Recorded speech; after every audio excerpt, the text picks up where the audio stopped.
ଥରେ ୟୁରୋପର ଏକ ସହରରେ ଲରା ନାମକ ଗୋଟିଏ ସୁନ୍ଦରୀ ଝିଅ ରହୁଥିଲା, ଯିଏ ତାଙ୍କ ପିତାମାତାଙ୍କ ସହିତ ଗୋଟିଏ ସୁନ୍ଦର ପ୍ରାସାଦରେ ରହୁଥିଲା। ତାଙ୍କ ପ୍ରାସାଦରେ ଅନେକ ଚାକର କାମ କରୁଥିଲେ ଏବଂ ଲରାଙ୍କ ଯତ୍ନ ଜଣେ ନର୍ସ ନେଉଥିଲେ, ଯିଏ ଲରାଙ୍କ ସୁନ୍ଦରତାର ବହୁତ ପ୍ରଶଂସା କରୁଥିଲେ, ଯୋଉଥିପାଇଁ ଲରା ବହୁତ ଅହଙ୍କାରୀ ହୋଇଯାଇଥିଲା। ସେ ସବୁବେଳେ ତାଙ୍କ ପିତାମାତାଙ୍କ ସହିତ ତାଙ୍କ ସୌନ୍ଦର୍ଯ୍ୟ ବିଷୟରେ କଥା ହେଉଥିଲା। ଦିନେ ଲରା ତାଙ୍କ ବଗିଚାରେ ବୁଲୁଥିଲା। ସେଠାରେ ସେ ସୁନ୍ଦର ଫୁଲ ଦେଖିଲା। ସେ ସବୁ ସୁନ୍ଦର ଫୁଲ ଦେଖି ବହୁତ ଖୁସି ହୋଇଗଲା। ଫୁଲ ସବୁ ସୁନ୍ଦର ରଙ୍ଗରେ ଭରା ଏବଂ ସୁନ୍ଦର ବାସ୍ନା ମଧ୍ୟ ହେଉଥିଲା।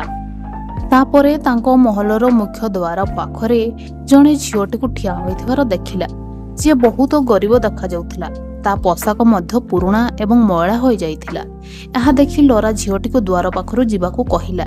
ଝିଅଟି ଲରାକୁ କହିଲା ଯେ ସେ ବଗିଚାର ସୁନ୍ଦର ଫୁଲଗୁଡ଼ିକ ଦେଖୁଛି, କିନ୍ତୁ ଲରା ଝିଅଟିକୁ ଫୁଲ ଦେଖିବାକୁ ମଧ୍ୟ ମନା କଲା ଏବଂ ତାକୁ ସେଠାରୁ ଯିବାକୁ କହିଲା।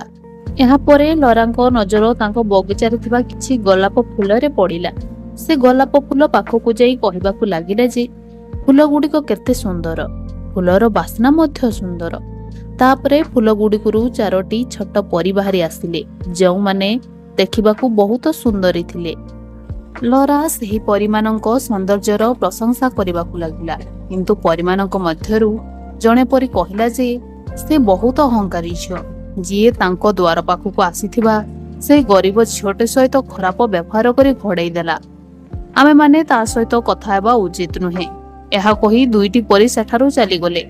ଯେତେବେଳେ 2ଟି ପରୀ ସେଠାରୁ ଚାଲିଗଲେ, ଲରାଙ୍କୁ ଟିକେ ଖରାପ ଲାଗିଲା, କିନ୍ତୁ ସେ ତଥାପି ପରୀମାନଙ୍କର ସୌନ୍ଦର୍ଯ୍ୟର ପ୍ରଶଂସା କରୁଥିଲେ।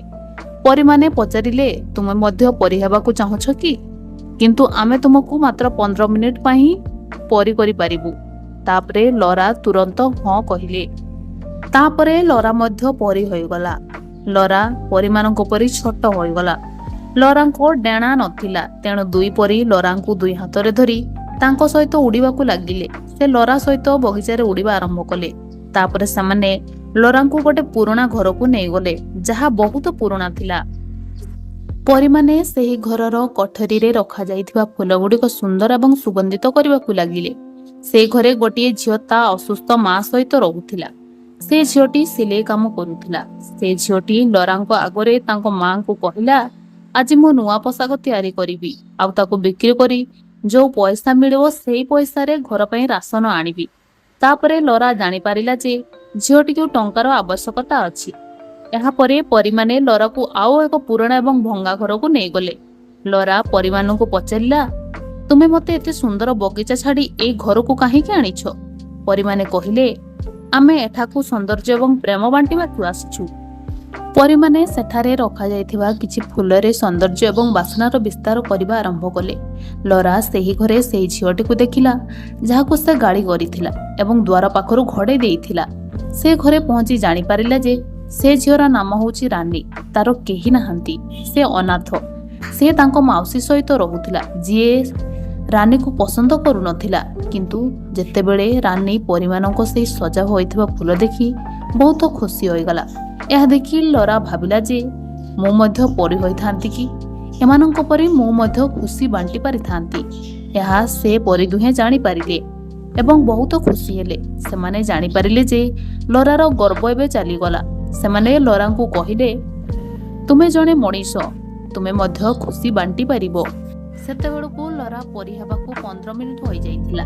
ତାପରେ ଲରା ପୂର୍ବ ଅବସ୍ଥାକୁ ଫେରି ଆସିଲା। ତାପରେ 2 ପରୀ ଲରାକୁ ସେ ଦ୍ୱାର ପାଖରେ ଛାଡ଼ି ଅଦୃଶ୍ୟ ହୋଇଗଲେ। ସେତେବେଳେ ରାନୀ ଲରାଙ୍କୁ ଦେଖିପାରିଲେ। ସେ ପଚାରିଲେ, ତୁମେ ମହଲ ଛାଡ଼ି ଏଠାରେ କ'ଣ କରୁଛ? ଲରା ରାନୀକୁ କହିଲା, ମୁଁ ରାସ୍ତା ଭୁଲି ଯାଇଛି, ତୁମେ ମୋତେ ଆମ ଘରେ ଛାଡ଼ି ଦେଇପାରିବ କି? ରାନୀ ବହୁତ ଦୟାଳୁ ଝିଅ ଥିଲା। ସେ ଲରାକୁ ନେଇ ତାଙ୍କ ମହଲରେ ଛାଡ଼ିଦିଏ।